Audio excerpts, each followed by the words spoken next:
સુરતના વરાછા પોલીસે 14 વર્ષથી વોન્ટેડ આરોપીને ઝડપી પાડ્યો છે। વર્ષ 2011માં સાગરીતો સાથે મળીને લૂંટ ચલાવી હતી।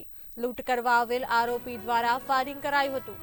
કુલ 1.77 લાખની લૂંટ ચલાવી હતી। પોલીસે ઓરિસ્સા ખાતેથી આરોપીને ઝડપી પાડ્યો છે। પોલીસે આરોપીની ધરપકડ કરીને વધુ તપાસ હાથ ધરી છે। વર્ષ 2011માં વરાછા પોલીસ સ્ટેશન વિસ્તારમાં એક લૂંટ with attempt two murder firing કરી અને 1,77,000ની લૂંટ ચલાવેલી। એક ટેક્સટાઇલનું કારખાનું છે રિધિ ટેક્સટાઇલ। રિધિ ટેક્સટાઇલના માલિક વિનયભાઈ કાપડિયા છે।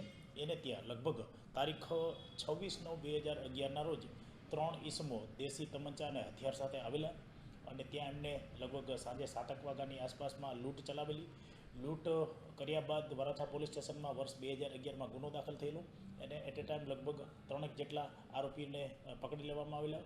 તેમાંથી મુખ્ય આરોપી અને માસ્ટર માઇન્ડ કે જેમનું નામ ટુલ્લુ ઉર્ફે લાલા નાયક રહે ઓરિસ્સાવાળો લગભગ 14 વર્ષથી નાસ્તો ભરતો હતો।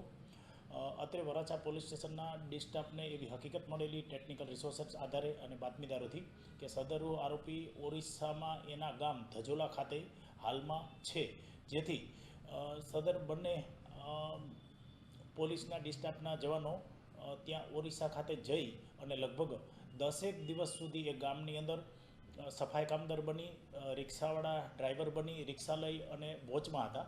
એ દરમિયાન સદર આરોપી ઓરિસ્સાના ધજોલા ગામ ખાતેથી મળી આવતા તેમને પકડી અને વરાછા પોલીસ સ્ટેશન લઈ આવી અને કાયદેસરની કાર્યવાહી કરેલ છે।